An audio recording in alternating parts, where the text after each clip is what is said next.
There who had been the one who came to our meetings or I read the elevator with me. Honey, it's Tuesday, February 18, 9 a.m. in this beautiful, sunny, warm meeting room. Thanks, everybody, for coming.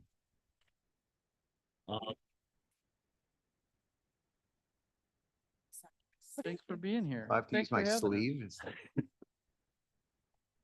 sleeve. Waiting till she got back. Can we have a roll call, please? Uh-oh. Vern, you're We have repeating an yourself.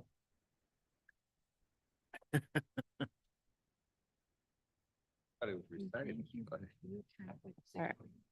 Berman. Iqbal, Iqbal present via remote. Caius, Highest present. Leonard here. Roth, Roth here. Williams, Doherty.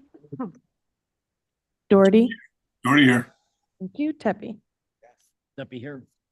We have two remote attendance requests from Mr. Iqbal and Mr. Doherty. Any objections? No. Okay. May I request a motion or unanimous approval of the minutes Mr. of January Chairman? 21? Mr. Chairman, this is Caius. I would ask for unanimous consent for the approval of the minutes from January 21st, 2025. Any objection? Thank you. Under public comment, I see one gentleman out there. Jerry Seward. That is correct. I came to this meeting today because I was here back in a little over a year ago for October of 2023. And I asked you guys to look into the four-way stop sign to be installed at Burlington and Silver Glen Road. Thank you, thank you, thank you. It got installed about 2 weeks ago, and it has been a tremendous improvement in the traffic over there. You can actually go out to your mailbox now without worrying about a semi truck coming by at 70 miles an hour and hitting you. So I just brought the donuts for you guys to say thank you for listening. Thank you for your progress. And I'll tell you what, coming from Cook County to Kane, this was the best move I ever made. So you guys have a great day. Enjoy the donuts. Thank you so much. Thank you. Before you leave, I want you to know you've been recorded. Well, you go ahead and tell Pritzker that Kane County is by far better than Cook County. And you have a great day, okay? All right. Thank you. Thank you, Chair.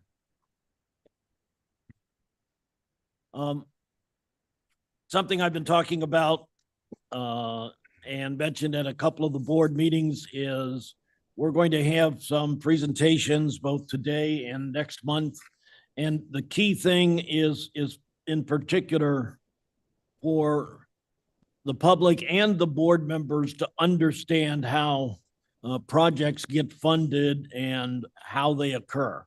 And I think it's important that we understand it. So Tom and Mike are going to start that off with a presentation that primarily focuses on two of the projects, one that's completed and one that they're working on. But the projects and the process are something that we need to understand because funding, particularly for road projects, is extremely important. So who's starting it off? Okay, I get a donut while he's doing. All right, Tom Rickard here, Deputy Director of Transportation. This is going to be a very high-level presentation, but I think as the chair stated, this is an important aspect of understanding project development as well as how we end up funding some of our major projects. And so I'm going to start this off and start focusing, first of all, on the project development side of thing. I do want to say that in March and April, as the chair was speaking to it, we will be looking at the funding status as well as the funding needs. There are funds that we need to figure out how to bring in to the county in order to do some of these important projects. The next slide is all about planning primarily, and everything starts with planning. This is a critical aspect. In fact, I'm going to take a break, and I want to talk a little bit about our chief of planning and programming. That's our director of planning and programming, and just kind of let you all know that Jackie Forbes is looking at leaving the county. Her last day is next week. This was gut. Yes. Sorry. What's that? This was gut wrenching for a number of management within KDOT, as well as because of her influence on the regional level. It's also impacted a lot of the regional agencies. But I just wanted to talk about what she does and also the impact to our department it's going to have. She, again, is the director, the chief of planning and programming for the department. She's also represents Kane County, both at the local level as well as regional level, overseeing a number of planning staff that helps us do what we're required to do by federal law in regards to regional liaison with other agencies, with CMAP, with our federal grants. So she meets quite often downtown Chicago. She's probably down there at least once or twice a week for various meetings to ensure that Kane County is getting our fair share of the funding. She's also the executive director of the Kane-Kendall Council of Mayors, which all federal funding is going through the Kane-Kendall Council of Mayors in regards to the programming. And she has oversight as executive director of those activities, both the local and regional planning activities and the programming of the federal funds. She also does a lot of local planning. We're required by federal law to have an ADA plan, and she has oversight of those activities. Paratransit, the Ride and Cane program, she has oversight of that. The bike ped planning activities along our regional corridors. She's also been heavily involved in developing the RTA's strategic plan, as well as she chairs the RTA Citizens Advisory Committee. And so these are just, she's a leader amongst leaders. And again, Mike and I and Kurt Nyka, there's a number of us that didn't really sleep very well this past weekend. But I'm not going to say where she's going, but she's going to a regional agency.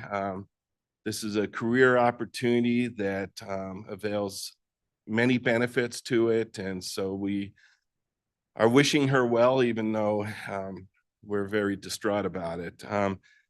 We're going to need to figure out over the next couple months how to deal with this. She brings in literally tens and tens of millions of dollars into Kane County at the county level for the 38 municipalities that she had oversight of, and for Kendall County, the programming and planning aspect. She's been great for Kane County, and we wish her well. And so I just wanted to take a break. It all starts with planning, and we're sad to see you go, Jackie. So.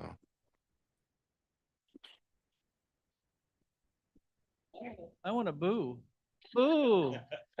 Boo, you can't go. What 3 people are we going to hire to replace you? So Too late to change your mind. Time, you're welcome back. Well, good luck in your new assignment or position. Well, thank you. I appreciate So moving on, and don't mean to be quick about this, but that was just Don't let the next bullet point here is the Kane County's 2050 long-range transportation plan. The Illinois statutes at the state level require that we do a long-range plan. It's usually 20 to 30 years into the future, as well as we're required by law to do the 5-year transportation improvement plan. Both of these documents, the county board adopts on an annual basis. You will, within the next month or two, be adopting the 5-year financial plan as well as the update to the long-range transportation plan. these documents really control the direction that we're heading.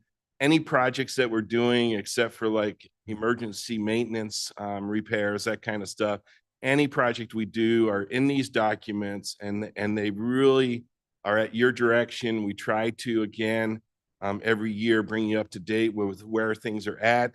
Recently, in recent years, we haven't been adding many new projects to these documents because of the funding constraints. And so a lot of the stuff of a number of you as county board members have come to Mike and I and said, can we do this or can we do that? And in recent years, our answer has been no, because of our contractual obligations for projects that are already in play.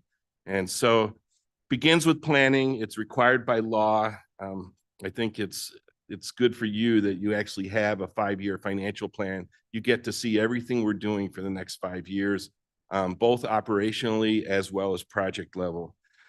The planning aspects starts with population, household, and employment trends. We evaluate that about every 5 to 6 years in order to make sure we understand what's happening on the system. We know that the growth in Kane County is projected to grow at least by 40%, which also translates to vehicle miles traveled, an increase of 63% over today's numbers. Yeah. Mr. Chairman, can we ask questions now or should we wait till? Well, we do have a long presentation. It might be better. Okay, thank you. When we look at the vehicle miles traveled increase, this also translates to vehicle and bike ped accidents increasing. It also translates to major increases in congestion and delays, and it impacts economic development. Staff is reviewing right now many different developments across the county, thousands of rooftops that we've been reviewing over the last 2 years that are moving forward. I've heard some comments by the public in the past that Kane County's not growing. I will tell you, I believe that there were issues in the last census that undercounted, and I think you can easily demonstrate that. But there is a lot of growth. We have a lot of new homes going in, and it's important that you understand that. And then this map on the right-hand side, when you look at the various colors, the pink roads are the ones that are going to increase by 10 to 20,000 cars a day in the future on those roads, and the red roads, they're going to be increasing over 20,000 cars a day. Obviously, all the roads that need improvements, we always try to create a fiscally constrained plan. We cannot afford to do everything that needs to occur, so a lot of the impacts are going to occur no matter what. Given the limited revenues anticipated for projects, the following priorities have been previously established by the county board.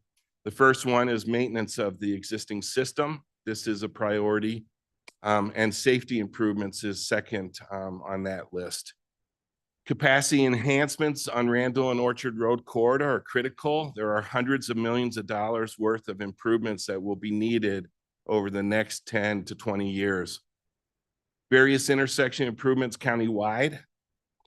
We continually evaluate. We also look at safety issues, intersections that have high crash levels. And then protection of future corridors is extremely important, because if you don't protect them, you have no opportunity to address where the county might be in 20 to 30 years. Capacity and safety projects beyond those needed to maintain the existing system requires local match funds to seek grants. If we do not have, and I want to strongly say this, if we do not have the local match, we are not able to seek grants, and we are not able to address any type of capacity projects, and it's difficult to address safety projects. Even our bridges, a lot of our bridges, if you're looking at replacement of bridges, we have to do that with grants. And if we don't have the local matching funds, we can't even replace our bridges when it's time. Capacity projects also take years and years to develop.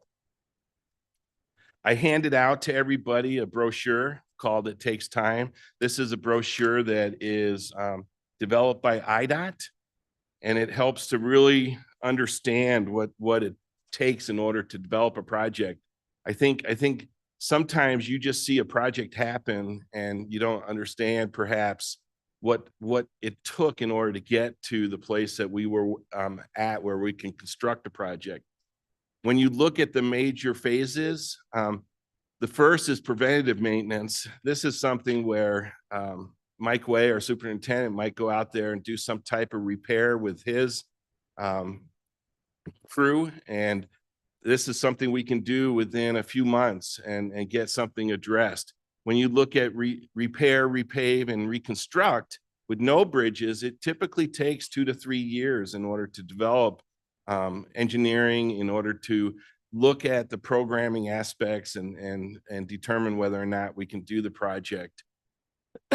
Continuing on, and that's all based upon a pavement management system. We do asset management within our department. That pavement management system tells us through an engineering process what's the best response for the managing that pavement and repairing it. When you look at the third category down, that's with bridges. Anytime there's a bridge, the resource agencies get involved, and often the federal and state agencies get involved. So there's environmental aspects to it. So it takes up to almost 5 years to do a bridge project. We do a lot of planning in advance, and we make sure that bridges are safe. So I want to make that clear, but it does take a lot of time. We have to start ahead of time in order to program the funds that are needed for bridges. And then new construction projects, 10+ years in order to do new construction projects. At any given moment, we have 100 maintenance, safety, traffic, permitting, and new capacity projects at various stages of development. And we listed those stages there: planning, programming of funds, preliminary engineering, environmental studies, grant applications for eligible projects, land acquisition, final design, engineering, project letting, construction, and then close out of projects. 10+ years for most of those major projects. And then new construction projects, again, your handout, this graph here kind of shows you where that 10+ years comes from. Planning, initial programming, about 2 years that it takes. Initial phase 1 engineering, 3 to 4 years. That's all locally funded. We can't even do phase 1 engineering with federal funds. So we have to have local funds available in order to do anything more than just maintenance of the existing system. But even like the major bridge repairs and stuff, we have to have the matching funds for the phase 1 engineering. Grant metrics and applications. This is one of those key things that Jackie does for us. Phase 2 engineering and land acquisition, 3 years, typically locally funded as well. And then construction and engineering, 2 to 3 years. And when eligible, KDOT will go after any federal funds, state funds that we can. The project closeout and reimbursements is the last phase. And I just put a bullet point on the bottom there. It says payment invoices from the state or reimbursements from the state could often take years. We have projects that even when the project's completed, we might not be billed for the final $2 to $5 million we owe the state until 3 to 5 years after the fact.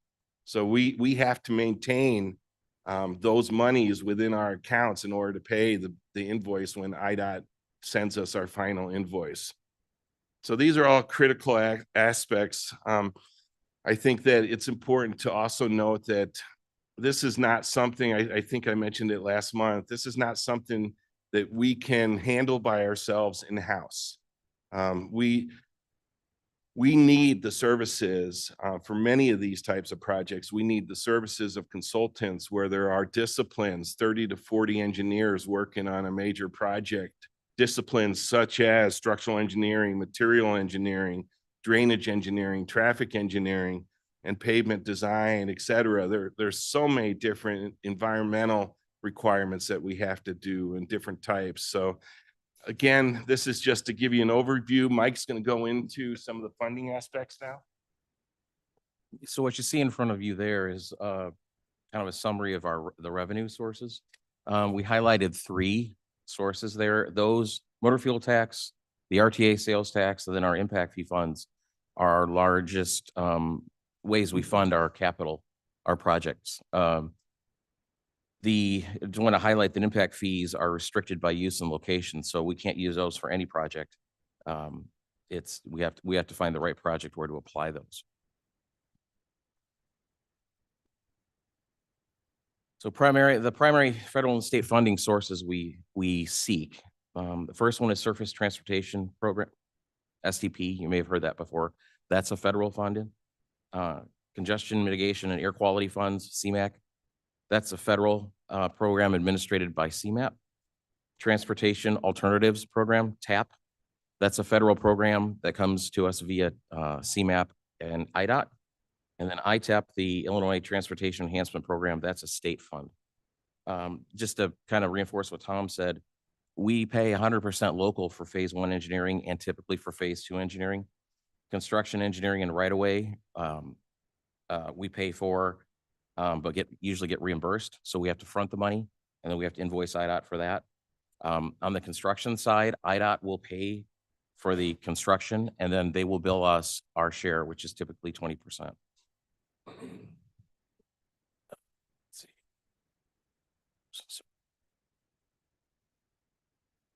Other primary federal and state funding that we seek.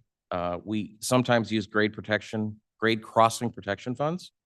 That comes from the ICC. And on those funds, it's a reimbursable. So basically, generally when the project is complete, we will seek reimbursement on those and get that money back several years after the project is done. Sometimes we'll find congressionally directed spending, community project funding that comes through our senators and our representatives. That's another fund source where we pay upfront and then we seek reimbursement. We have the Infrastructure Investment and Jobs Act, the bipartisan infrastructure law. There's various funding sources that are in there, but the amounts that we could get can vary up to 80% paid by IDOT. And then we'll receive the 20% local match that we have to invoice for the 20% local match that we'll have to pay. So here's a recent example, Doberman Road extension that opened last fall. Just to kind of show how it takes expertise, persistence, and time to get the funding package lined up. Total construction for Doberman was approximately $23 million. There were 9 different funding sources. We've listed some of the largest ones here. Federal STP and TAP funds accounted for $8 million. Federal CDS and COVID funds, which came through CMAP, were $8 million. State grade protection crossing funds are $7.2 million. And so the local share, which was paid for by Kane DOT, MFT, the RTA sales tax, and impact fees, was about $5.8 million. So now that the project is done, we are seeking that reimbursable from the grade protection fund from the ICC. So if you look at overall, about 75% of the project was funded with external funds. Only a quarter came out of from local funds. So the Randall to Hops grade separation project is one that we're working on, that we hope to go to letting in 2026 for that. On this one, the purpose and need for this project is we're looking at the safety of the intersection and the railroad crossing capacity needs. This is the last at grade railroad crossing on Randall Road. It's also a line that is expected to see increased traffic. So Randall, the traffic isn't going down and the traffic's not going down on the railroad either. So the underpass, that's why we scoped and did a phase 1 engineering study for the intersection improvement and the overpass. The construction estimate for this project is about $60 million. And for this one, we have almost 10 fund sources. We've got federal infra funds for $25 million, grade protection funds for $12 million, federal STP and TAP funds brought $10 million. So that brings the local share to about $13 million. We're using MFT, RTA sales tax, and impact fee funds to cover that. Now, since this is still in design, final engineering, the package hasn't been finalized. We're focused on final engineering and land acquisition, and we'll see if there's anything else we can pick up to add to that funding package.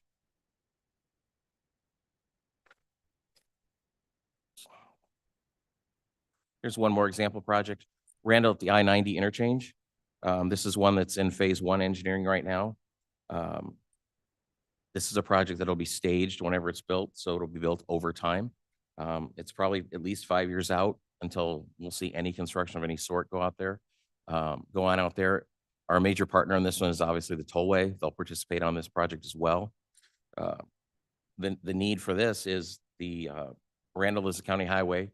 We share the bridge with the tollway. We know there's capacity needs out there.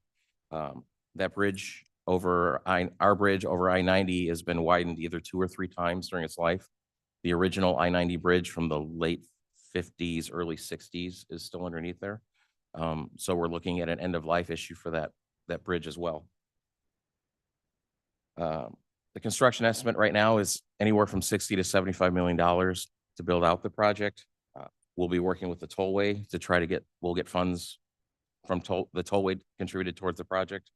We'll seek federal funds, and we'll have to provide matches for all these funds, and then we'll see what we can get from state funds as well. Right now, the phase 1 engineering is underway at $3.3 million. We've had the final public meeting on that, and so we're trying to resolve some design issues, and then hopefully get design approval in the next year.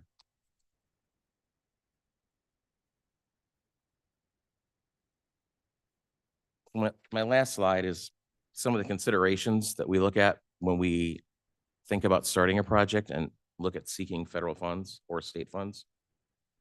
We assess and prioritize projects based on the revenue and based on feedback from the county board. We look at the expertise and staffing we have to seek and complete the federal funding process. We try to make a guess as to whether the project will be competitive and meet regional goals. Some of these funds we get are to improve air quality. Those can only go towards certain projects. What are the cost benefit on these if it's a safety project? That's some of the early considerations that we work on. We look to see if we can upfront the phase 1 engineering cost and the phase 2. That can run in millions of dollars. Like Tom mentioned, we can't get any participation for phase 1. That's always at the locals, the cost of the locals. So that's part of the consideration. We look at the expertise of staff to manage the consultants and to manage the federal, state, and local requirements, depending on the project. There can be a lot of different intricacies that can make the project pretty challenging. Again, since all the grants require local funds, we look to see if we're going to have the local funds available. And the last bullet point, we've listed a couple projects that are coming up that we already are setting aside money for the contractual obligations. We have Kirk Road Bridge over the UP with the local share there. Randall at Illinois 72, which will go to construction this year. Randall at Big Timber, which will hopefully go to construction next year. We have 4 bridges in the I-80 corridor, County Line, Doberman, Bliss, and Main Street, which will require new decks in the next 5-6 years. And then we have other various bridge repairs and replacements. So we kind of look at all of these things as we're trying to decide whether to or how to attack a new project. And if anybody has any questions, Tom or I can try to answer those. Before we start with questions, a couple of comments I'd like to make. As you can see, there's a tremendous amount of complexity associated with doing any of these projects. Okay. And, it's kind of mind boggling when you initially take a look at it and say, how in the hell do they get all of this stuff done? So that's one point that I wanted to get across. The second point is that we have to fund initially the upfront investment of the initial engineering. So it's this committee that in effect approves that project and then they move ahead. Okay.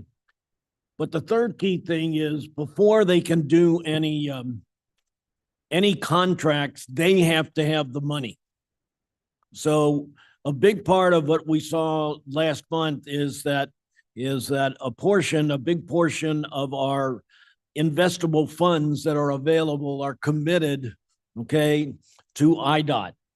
and needs to be committed to IDOT because they have contracts that have to be let and they have to have those funds available. So those funds are not available to the county to do other things with. Okay.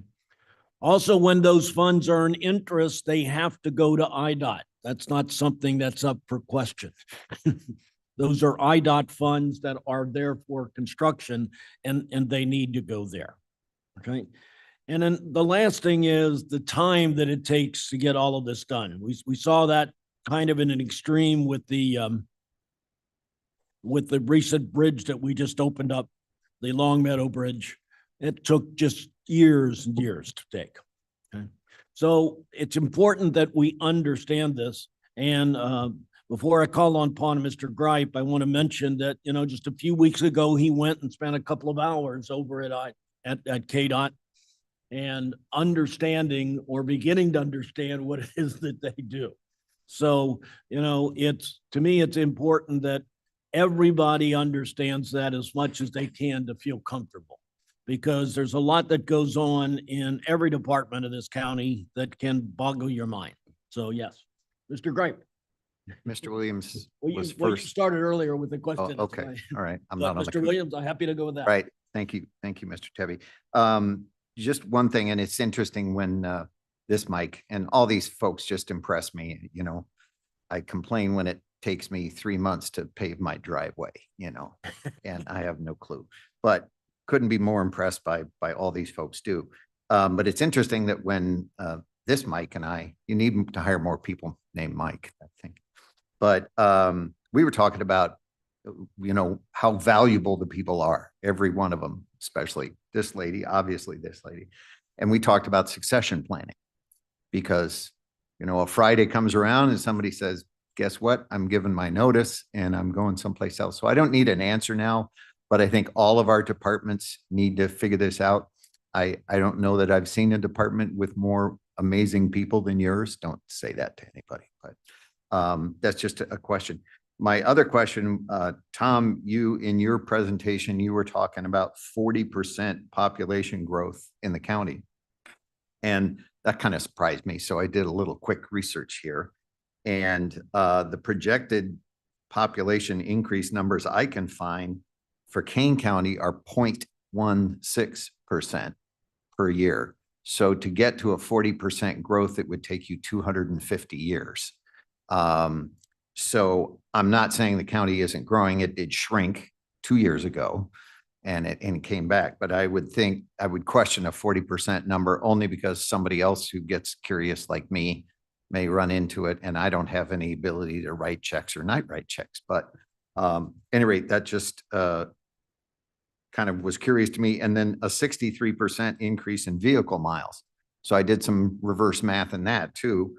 And that says that basically of this 40% growth, there's 157% increase in the next, whatever, 5 or 10 years in how many miles people are driving, which kind of surprised me too. Even if we all had electric cars, I don't think that would be the case. So I don't need an answer now. I'm just saying that if these numbers are needed to back up some things down the road, you know, you may want to vet them a little bit because all the numbers I showed were like, you know, Illinois' population actually is projected to drop in the next 5 years by 3.1%. That doesn't say King County can't grow. Anyway, just a comment. And then Mike, as long as I'm asking questions, and again, don't need an answer right now, but unless you wish, you talk about state or congressional funds. You said we're reimbursed, and I know it's probably actually we seek reimbursement for those funds, right? Yeah. And they can say no. And my question is, what do we do if they say no or they say less? So all the funds that like we've listed, when we list for a project, I don't want to say we have them in hand, but most of the time we have some sort of agreement in place that those funds are coming to us. So at the best that we can secure them, they're secured. Okay. Yeah, you will quite often see funding agreements with the state of Illinois that will go through. That was another thing that Jackie did for us was she would bring those agreements forward. So yeah, we would not proceed with a project unless we had the funding agreed to. Going back to the succession planning, that's something that over the last 2 to 3 years, we focused on because we knew that we were going to lose a pretty significant part of our senior management staff over the next couple years. And it is something where we have put the next new generation in place. Honestly, I was hoping Jackie wouldn't be leaving and that she would be part of that next generation, but things happen. I think that there are aspects of what do we need to do in order to retain existing staff. One of the difficulties that I have shared with the county board on many occasions is that we need to look at salaries. The other agencies, whether it's other counties or other regional agencies, are poaching our staff. And so we'll figure that out. There's some conversations that we'll probably be having with the chair in the near future, but that is something that's been an issue. I think many of the board members here have been tired or tried by my comments over the past year and a half saying, this is where we're heading. All of this was somewhat known ahead of time. This is where we're heading. We need to figure it out. That was kind of constrained with some of the salary rules, salary policies that were put into place where we don't have the ability at the director's level to do what we used to do in order to retain staff. So that's something to work out. As far as the growth, I will just state this because I want everybody to understand that the growth that you see on a lot of the websites are based upon the census. The census was done during COVID. There were a lot of issues that many people are very aware of in regards to Kane County, where our growth is one of the highest growth areas within the state of Illinois. And so we even reduced our projections, but these projections are in line, as well as when you look at some of the townships like Aurora Township, the census data numbers are way lower than they really are in reality. And so it's something that is difficult because we have to rely upon all the data that's put out there by CMAP, by the state of Illinois, by different, and maybe Jackie can answer this better than I can, but different groups that they track all this type of data. But I can tell you that since that population decrease that is talked about in some of these websites, we've done probably about 6,000 to 7,000 rooftops. So if the population is decreasing, why are we still having, a lot of that growth and stuff? So it's something we can get into a lot more detail. The numbers as well as the VMT projections are all based upon data that comes from the expert resources, including the CMAP. And so we utilize their data whenever we're doing this type of work. Yeah, I appreciate that. I like what you guys do, which is why I'm saying, this year is going to be a tough year for anybody to be able to, we're going to have to cut back. So I'm just trying to help you not get radar thrown at you by the public or anything, so. Yep. Thank you. Thank you. One more comment, then Mr. Williams. Okay. Okay. The Randall Road at Hops project has a $25 million commitment through a federal funding source, Senator Durbin. But that has some time constraints associated with that. And because of that, they've had to initiate something that's called Quick Take, which accelerates the project or accelerates the process of acquiring the land that's required. And they need to do that in order to meet the deadlines associated with that funding. Just want to point out, it's that kind of thinking that goes on at KDOT. They're out there making sure they're ahead of things whenever they can. Okay. Mr. Williams. Thank you, Mr. Teppi. How long does it take IDOT to reimburse the county for these various projects? I take the Doberman Road Bridge, for example. That's been completed. for a Good while. question. How much are we owed and how long have they owed it to us? Yeah. It's two-sided. There's the grade separation funds that we will be receiving, about 7.2 million. Some of those funds are starting to come in now, but it might take a couple more years in order to receive the full $7.2 million from the ICC. On the other side, the project was let by the state. So they paid for all the upfront costs, and then they seek reimbursement for us for our local matching share.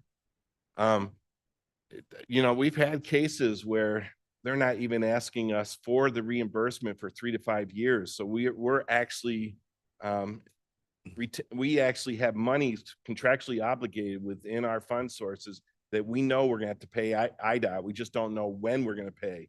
When we talk about budgets, it's one of the reasons why you see only 50% of our budget being spent, because a lot of our budget is encumbrances. It's contractually encumbered. And so if you actually look at our expenditures plus encumbrances, it almost equates. It's like 96 to 98% of our budget. So at any given moment, nearly all the funds in our accounts are actually contractually obligated for projects, whether it's monies we owe or whether it's monies we will have to owe, like the $26 million for the bridge decks atop of I-88. We're required contractually to pay that $26 million and to do those bridge decks. But you don't see that in any of our budgets yet, because we won't be budgeting it. Actually, we're just setting aside the funds which we're contractually obligated to, but we won't be budgeting for it for 2 or 3 years. We're budgeting maybe engineering at this point, Mike. That's the only thing. Construction we have to do. It's a set aside money. A lot of the monies were set aside, and we're putting them aside in order to do the projects we're required to do. My next question is, Well, hold on a minute. I'm not sure your first question really got it answered. was answered. I mean, it was $7.2 million were owed, is paid over a couple of years. It can take Yeah. several years. for Which that to leads to my next question. Okay. Is the state paying us interest on the money it owes us? Because Mr. Tepe said we have to pay the state interest on money we owe them. Well, no, but we are earning interest. When we have these money set aside, we're earning millions of dollars worth of interest while we're waiting to pay IDOT when the invoice comes in. So if the IDOT for 5 years, we owe them $5-7 million for 5 years, we collected interest on that while it's sat in our bank accounts waiting to pay them. Do we get to keep that interest? We get to keep that interest. I Our don't think interest. That's what Mr. Tepe said. Mr. Tepe says we give that money to IDOT. I Oh, don't. no. I think he said IDOT, but he meant KDOT. I meant get- KDOT. we I'm get Oh, sorry. those- okay, I'm sorry. okay. I You misspoke. did say IDOT, sir. Oh, So I misspoke. that's why I'm asking these questions, because it seems outrageous to me. Okay, Oh, no. You get- that cleared it up. We Thank you. do get the interest, and that interest is critical. We actually, in the 5-year financial plan, we are using that interest in order to do maintenance. I understand. Yeah. Okay. My apologies. Yes, Mr. Leonard. Thank you, Mr. Chairman. 2 or 3 quick questions. First of all, Mr. Gripe had brought up the concern about the 40% growth. And I didn't see the time frame on that. Is that through the 2050 plan? Yes. Okay, so that would mean about 200,000 additional people in Kane County in the next 25 years. Just to kind of put a basic number to that. Number 2, under our local funding, which we have to have up front for phase 1 and sometimes phase 2, how much per year do we get from motor fuel tax, RTA, and impact fees on an annual basis? That was early in the slide presentation. Yeah, so I didn't add it up, so. Go back to which, no, here. These funds are, to the right, it says recurring revenues. These are what we estimate on an annual basis. And so when you look at the motor fuel tax, 13.43 million is kind of the average right now. When you look at the RTA sales tax of 20.16 million, and then the impact fees, I don't look at that technically as recurring, but but we do generally get 2 to 5 million on an annual basis. And these funds are, there's aspects of those funds, if you look to the right, where motor fuel tax pays for our maintenance personnel, our pavement management, and some of our project construction, but most of it's actually maintenance projects. And then the RTA sales tax, that's where a lot of our projects develop, the contract services and project construction. But even those contract and project construction aspects are maintenance projects too, as well as capital. Sometime in the near future, in the next month or two, as our chair mentioned previously, we will be getting into the details. The RTA sales tax is our primary project capital, both for maintenance as well as for expansion and safety projects. Thank you. So, we're looking at somewhere between 35 and 38 million a year, ballpark. Okay. My other question is, when we know that that amount is what we're projecting for, say, next year, has that gone up or down? Has it stayed level? And when we do come to a realization on what that funding is going to be for the year, how do we allocate for potential new projects? As far as up and down, I would say like the RTA sales tax, motor fuel probably has been increasing by 1.5 to 2% annually. We know motor fuel tax potentially will be decreasing with electric vehicles and such like that. But right now we've been still that 1.5 to 2% we estimate in increasing. When we look at overall on the operational side of things, forget projects, operational is probably $58 to $60 million annually. And that's been pretty steady, small growth increases. Some of that's with personnel, some of it is just maintenance costs. Material costs have almost tripled in the last 20 years compared to where we were. So there's somewhat of a level growth, and next month we'll get into some of that detail in regards to where we're at recurring, how much of it goes to operation, how much goes to project, and how much it's growing. Thanks. I appreciate that answer. I guess what that makes me realize is if our revenues, the motor fuel tax, the RTA sales tax, and the impact fees are going up, say, 2% a year, and our expenses are going up 5 to 8% a year, how do we keep pace? Well, the way that we did it was we sought the RTA sales tax. I was actually part of the team that went after that in order to get it for transportation projects, because we were at the point where we couldn't even maintain our highway system. We sought that. We also sought the CPI increase for the local option motor fuel tax. That CPI increase we get on an annual basis. We initially started out with local option motor fuel tax at 4 cents. I believe we're at 4.8 cents now, and it's slowly increasing. We do have the option to go up to 8 cents, and that's something that we also helped with the assistance of the state of Illinois. We got some room there in order to deal with, because our primary concern was, can we afford to even maintain the system? And so we're really starting, as you can see, even in our 5-year financial plan, we're really starting to focus on maintenance more and more. It's our primary capital projects that we do now. There are some capacity projects, but we've pulled back. When you look at an older long-range transportation plan, knowing that our revenues available for construction were going down, we actually started making our long-range transportation plans more fiscally constrained, realizing that with that, it means you're going to be sitting in traffic quite a bit more, and also realizing that accidents are going to increase. There's no way we can buy our way out of it.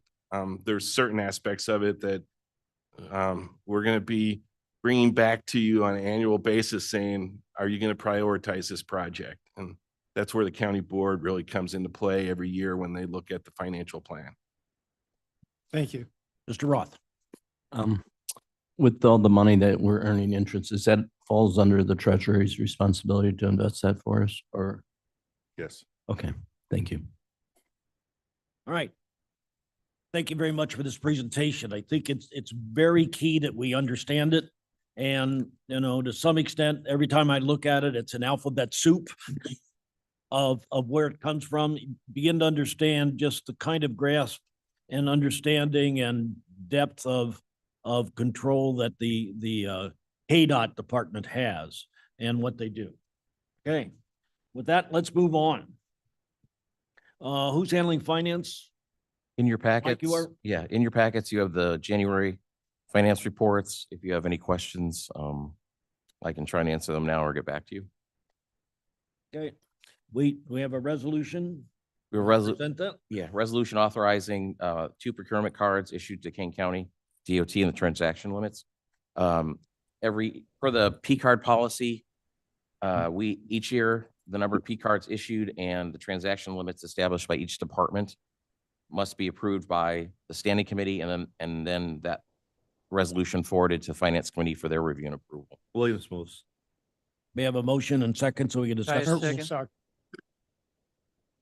Berman motion. No, Williams. I'm sorry. Leonard motion. Williams. and- Williams motion. Second. Leonard second. Okay. Any discussion? I look like. Roll call, please. Berman, Berman, yes. Iqbal, Iqbal, yes. Caius, Yes. Leonard, Leonard, yes. Roth, Roth, yes. Williams, Williams, yes. Doherty, Yes. Pepe. Okay, thank you. Before we go further, may we have consent for Mr. Berman to be remote? Any objection? Okay, thank you. God bless you. Next, maintenance. Thank you. Mr. Way, anything going on? Good morning. It was a busy week/weekend, so you'll see the maintenance report, normal winter operations. This is as of February 7th, so the salt totals don't include what started the snow event on Wednesday. But we were out 21 times so far this season with roughly 3,700 tons of salt used. This time last year, we were out 24 times with roughly 5,500 tons of salt used. I got to give a shout out to the crews. We started snow operations about Wednesday during the holiday, and they worked all the way through Monday, different shifts. So they haven't had a weekend off. So I think they're looking forward to next week's 50 degrees and a little rest and relaxation. Any questions on the maintenance report? Okay, you have a resolution? May I have a motion and a second to discuss the resolution for the 40,073 contract for the purchase of OPW Petro Ben 200 fuel management system? Roth will make a motion. Caius second. Highest seconds. Any discussion? This was on the budget. Okay, roll call, please. Berman, Berman, yes. Iqbal, Iqbal, yes. Caius, Leonard, Yes. Roth, Roth, yes. Williams, Yes. Doherty, Yes. Pepe. Pepe, yes. Passes. Okay, next we have a resolution approving a $163,386 contract for the purchase of 2025 Ford F-350 truck cab and chassis for the Kane County Division of Transportation. Williams moves. Williams Leonard moves. seconds. Leonard seconds. Yeah, so before you, just to add a quick thing about this resolution, these F-350s are daily use trucks in our maintenance fleet. We originally projected that they would last about 15 years. They should have been due to more demand of the use of them for blocking vehicles and protection of the workers. They probably should have been replaced 2 years ago, so they will only be like a 10-year style truck. They have almost 200,000 miles on them now, so we definitely got the life out of them. I would like to add also too that I did obtain quotes from the state bid, which came in at $58,000 per truck.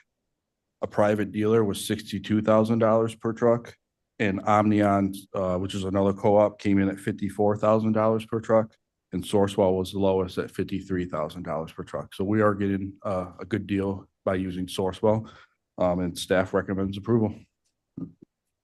I have a Mr. Roth? question. Are we, over the last couple of years, we've been behind because we couldn't find the trucks. Is that an issue that's gone now? Or are we catching up? We're caught up on trucks. Next year in FY 26, it's a little bit of trying to catch up on some equipment. Okay. But then I just submitted the 5-year replacement plan to Tom for the tip, and you'll see that going forward, it'll be 1 or 2 plow trucks, back to kind of normal operations. Okay, and that was my next question. Do we have Yeah. a proactive plan though on the, Yeah, so I have them forecasted all the way out to about 2050. And then Yeah. we evaluate it every year to see what is needed and what's not needed. Like I said, next year will be a little bit of another bigger year with equipment and some trailers that need to be replaced. Okay. But after that, it's kind of back to normal. okay, thank you. Yeah, thank you. Okay, roll call, please. Berman, Yes. Iqbal, Iqbal, yes. Caius, Caius, yes. Leonard, Leonard, yes. Roth, Roth, yes. Williams, Williams, yes. Doherty, Yes. Pepe. Steffi, yes. Passes. Planning and programming for the last time. Yes. Jackie. Good morning, everyone. In your planning and programming report today, I highlighted 2 of our programs, the impact fee program and the ride and cane program. I'll go over the data for both of those in just a moment. With our impact fee program, if you recall, we are getting ready to update our impact fee program and our comprehensive road improvement program. We're required to do that every 5 years. We do have shortlisted firms that we have identified through our QBS process. They will be submitting a proposal by the end of this month, and interviews are scheduled for early March for those 2 firms. So be on the lookout for information regarding that soon. So moving on to the data, we do have the impact fee program fees collected for 2024. These numbers could change slightly with any changes we're making at the year-end process, but for the most part, I think those numbers are stable. I did include the 2023 numbers just so you can compare. I'll highlight that in fiscal year 2024, we took in $3.7 million in impact fees. Last year in 2023, it was $5.6 million. There was a decrease. However, we do have several projects that we have some outstanding fees that we're working on collecting that I anticipate will be coming in soon.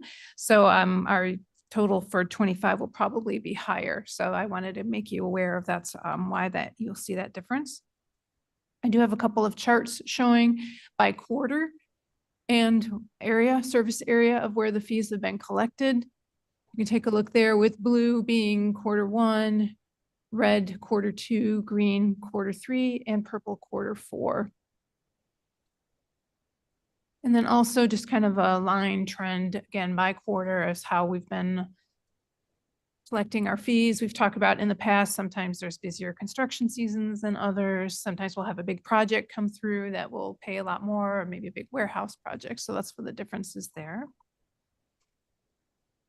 Then moving on for our ride and cane program, this we have the Q4 data on the screen now. You'll see there was a slight decrease in our sponsored rides. However, overall, we're still pretty steady. We did have a slight decrease in those last 3 months of the quarter. Could be related to the weather, people perhaps taking fewer trips. And then the type of rides you can see there listed out for you. So wanted to share with you the data for those 2 programs. I'm happy to take any questions. Okay. Thank you, Mr. Chair. I think Blair, it's on 133. You get a little bit closer to your mic. Yes, page 133, I think, shows the go back one more. Yeah, this one. So, Jackie, am I correct? Is Tri-Cities, St. Charles, Batavia, Geneva? We don't use those anymore. We do now use the north, central, and south impact fee service areas. Those old areas are still shown because we had used them for some corrections in the Q1 and Q2 of this year, but primarily from the last year in 2023. I don't remember off the top of my They- head. Do you remember, Tom? Yeah, they are It is the the three Tri-Cities Tri-Cities. of Batavia, Geneva, St. Charles. Yeah, the reason I asked was just like, what? No impact fees for all 3 of those big cities. It's like somebody's getting away with murder. Well, most of the growth we're seeing is on the north end of the county. Yeah. There's still quite a bit on the south end. The Tri-Cities area does have a lot of more redevelopment aspects to Okay. it. Thank you. Okay, we have a resolution for an amendment to the Ride Cane agreement. May I have a motion and second to discuss? Caius would move. Caius moves, Roth will second. seconds. Chair. Want to explain this a little bit? There's a question from Mr. Doherty. Sorry, what? Go ahead, Mr. Doherty. Oh, Mr. Doherty, you have a question or a point? Yeah, I seem to recall there being issues with the riding cane and there wasn't enough money and we were covering a few Pete riders and it seemed to be costing us a lot of money. What's been the update on that? Yeah, we've covered the rides through the end of September in 2024. So starting in October, any of those riders who were considered low income and could not be transferred to the Section 5310 program under Ride and Cane, they did have to find alternate methods of getting to work. So it was only through the end of September.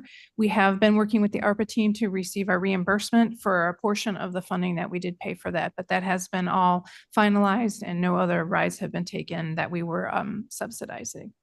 Okay, thank you. Mhm. Any other questions on the resolution? Okay, roll call, please. Berman, Berman, yes. Iqbal, Iqbal, yes. Caius, Caius, yes. Leonard, Yes. Roth, Roth, yes. Williams, Yes. Doherty, Doherty, yes. Pepe. Steffi, yes. Passes. Permitting. Doris? Good morning. Good morning. It was up there. Where'd it go? Hold on. Okay, so good morning. So our monthly permitting report is shown. We do have many reports that were included in your packet, and I can take any questions on those.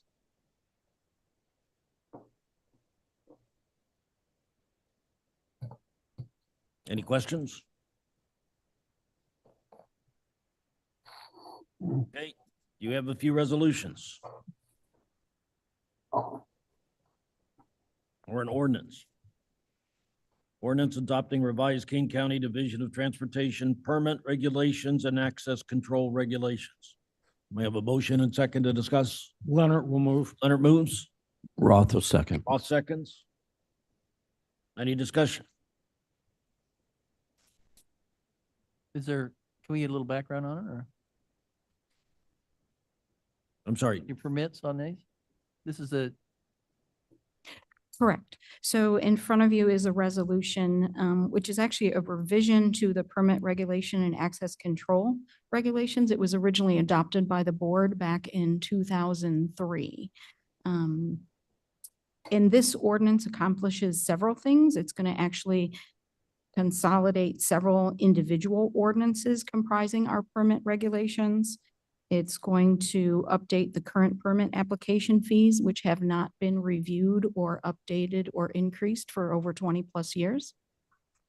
It also will properly incorporate and be put into the Kane County Code. Otherwise, it was this standalone separate document just on the KDOT website. So this will now be put into the Kane County Code as new Article 4 under existing Chapter 17 for roads and bridges. Mr. Chair. Williams. Mr. Williams. Do we have an estimate about how much additional funds this will bring in to KDOT? We do. So looking at some of those numbers for the calendar year 2024 and then projecting that forward. If I exclude violations, because that is a part of this, we brought in approximately $127,900.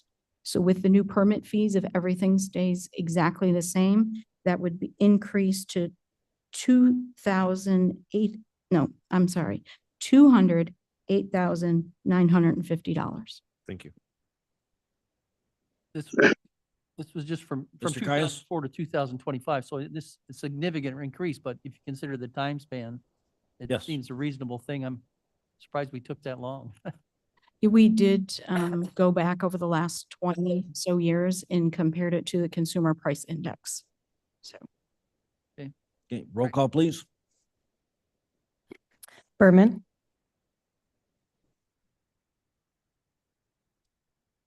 Mr. Berman, Iqbal, Iqbal, yes. Caius, Yes. Leonard, Leonard, yes. Roth, Roth, yes. Williams, Yes. Doherty, Doherty, yes. Pepe. Steffi, yes. Passes. Next, we have an Orchard Road, Village of Montgomery intergovernmental agreement concept. Correct. We have a motion and a second to discuss. Roth will make the motion. Moves. Leonard will second.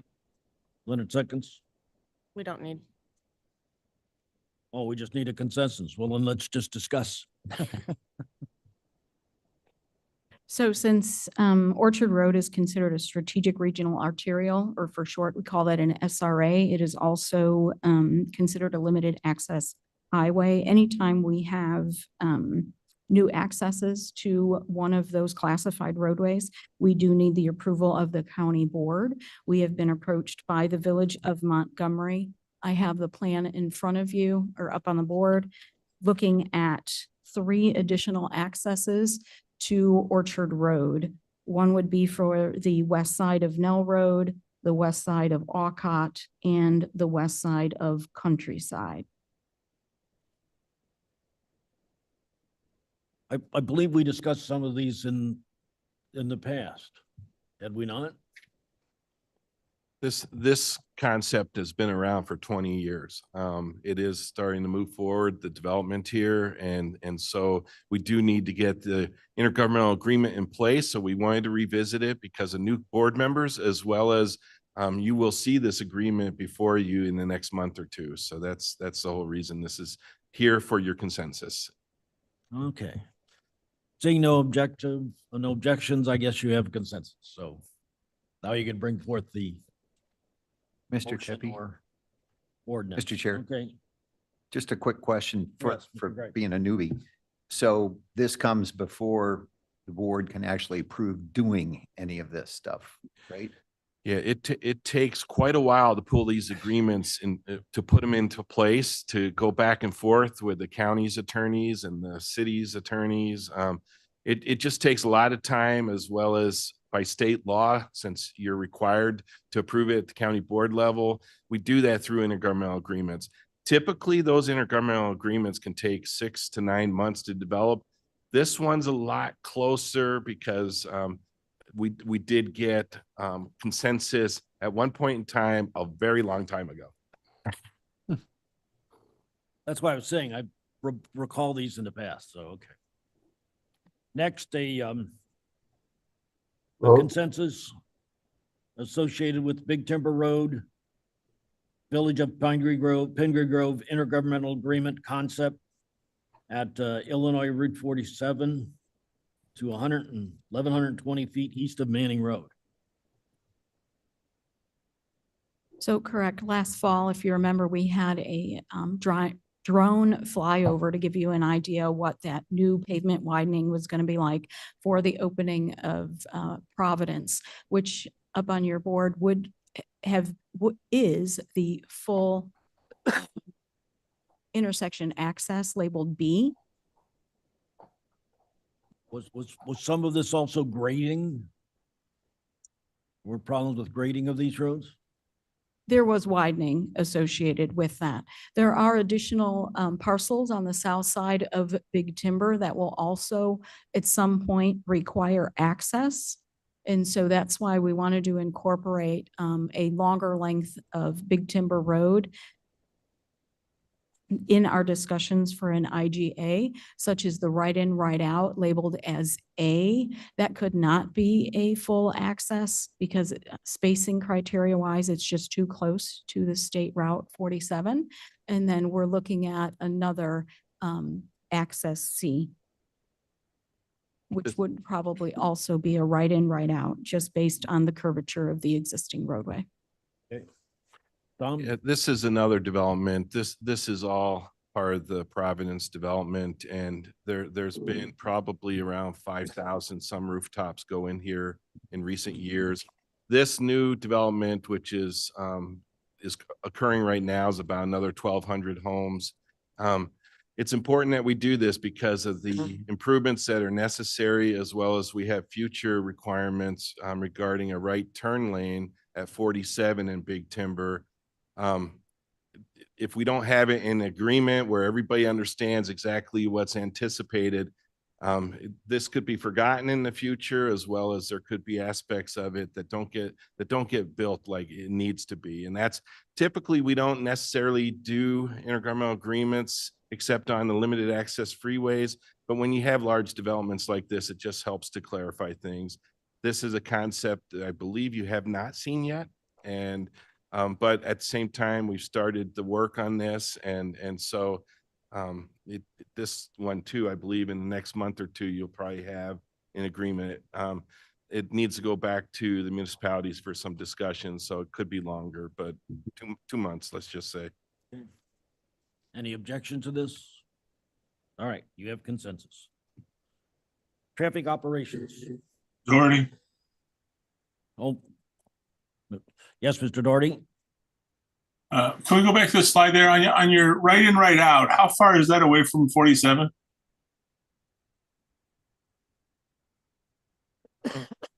I'm sorry. That's not away from it. That's at 47. I think they were referring Talk to. about point A. Down Big Timber. A. No, it's not. A.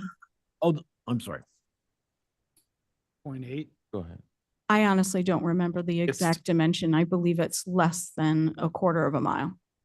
Yeah, it's probably closer to 600 feet. And because of that, it can only be a right in, right out in accordance with standards adopted by the county board.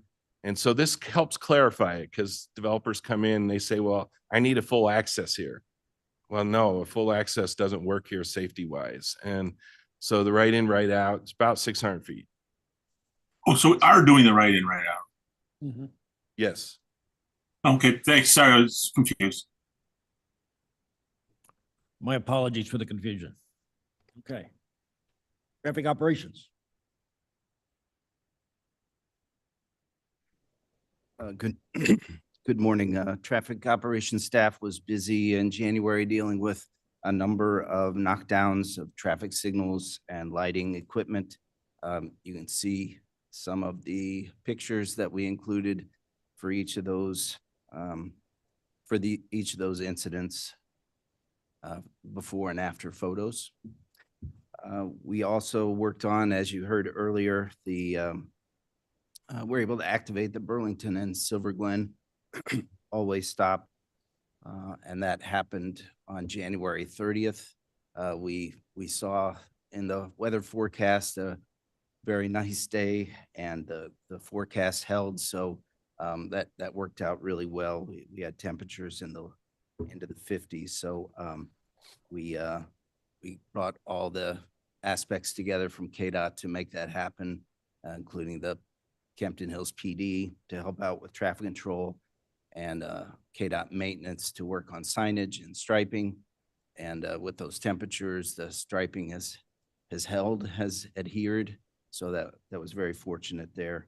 And then of course, the overhead beacon was activated by our electrical maintenance contractor. So all those elements orchestrated pretty well. So you can see photos of the before and after in your packet. Okay, any questions, comments? Right. Project implementation. Good morning. I thought we could get right to our resolutions this morning, if that's all right with you.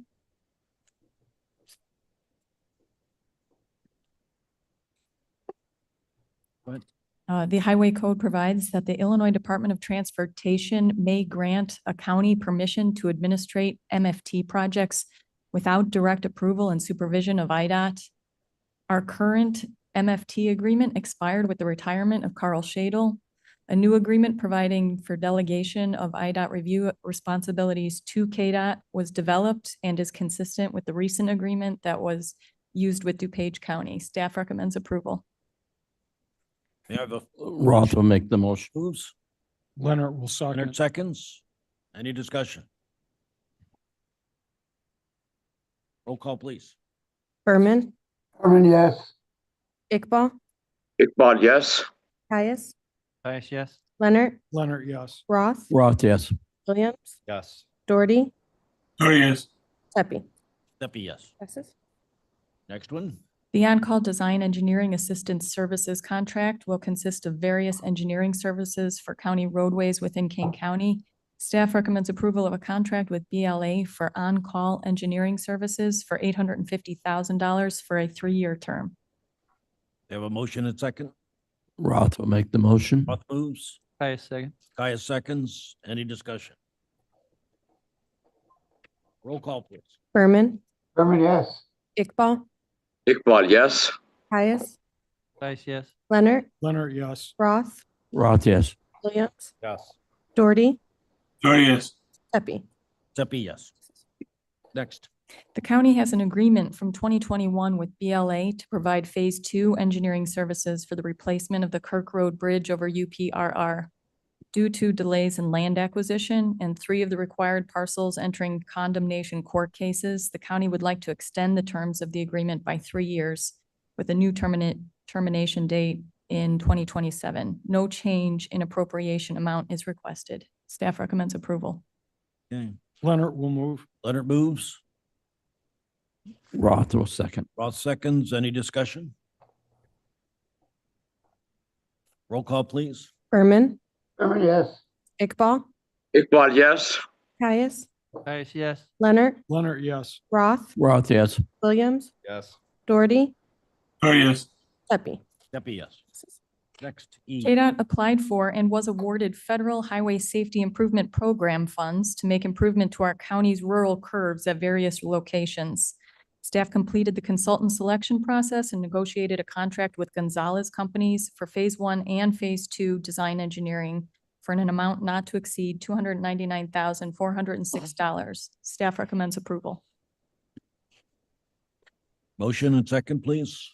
Caius, move. Caius moves. Roth will second. Roth seconds. Any discussion? Roll call, please. Berman, Berman, yes. Iqbal, Iqbal, yes. Caius, Caius, yes. Leonard, Leonard, yes. Roth, Roth, yes. Williams, Yes. Doherty, Yes. Pepe. Steffi, yes. Passes. Number F. Number F, KDOT opened bids to resurface Nelson Lake Road within Batavia Township. Staff recommends approval of the lowest qualified bid of $286,640 and change submitted by Geneva Construction.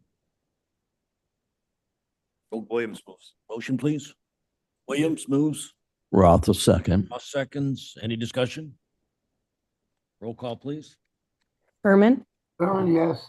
Iqbal, Iqbal, yes. Caius, Caius, yes. Leonard, Leonard, yes. Roth, Roth, yes. Williams, Yes. Doherty, Yes. Pepe. Yes. Passes. G.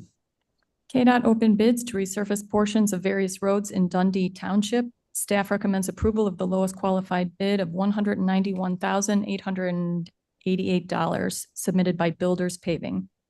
Caius, move. Caius moves. Roth will Roth second. seconds. Any discussion? Roll call, please. Berman, Berman, yes. Iqbal, Iqbal, yes. Caius, Caius, yes. Leonard, Leonard, yes. Roth, Roth, yes. Williams, Williams, yes. Doherty, Doherty, yes. Pepe. Steffi, yes. H. H, KDOT opened bids to resurface portions of various roads in Elgin Township. Staff recommends approval of the lowest qualified bid of $246,437 and change submitted by Curran. Williams moves. Roth will Williams moved. second. Roth seconds. Any discussion? Roll call, please. Berman, Berman, yes. Iqbal, Iqbal, yes. Caius, Caius, yes. Leonard, Leonard, yes. Roth, Roth, yes. Williams, Yes. Doherty, Yes. Pepe. Yes. Passes. I and last. Last one, bids were opened at KDOT to resurface portions of Lenschow Road in Hampshire Township. Staff recommends approval of the lowest qualified bid of $195,184 and change submitted by Curran. Roth will make the motion. Roth moves. Caius, second. Kaya seconds. Any discussion? Roll call, please. Berman, Berman, yes. Iqbal, Iqbal, yes. Caius, Guys, yes. Leonard, Leonard, yes. Roth, Yes. Williams, Yes. Doherty, Yes. Pepe. Deputy, yes. May I have a motion to place reports on file? Caius would ask for unanimous consent, place the reports on file. Any objection? No. Okay. I know of no reason to go into executive session. Is that true, Francis? But Francis is here. I said that as a question. Oh. But you came anyway. He missed us. Okay. Any new business? All right, I want to thank everybody for their attention to this presentation. I'm going to have an email sent out recommending that that the rest of the board take a look at it. And I think we all should take a second and third look at it so we understand it. You know, sometimes there's a lot of alphabet soup associated with the way things work, but it's all very, very important. So thank you all for this, and we're actually getting done on time. May I have a motion to adjourn? Roth will make the motion. Leonard seconds. Leonard second. All in favor? All opposed?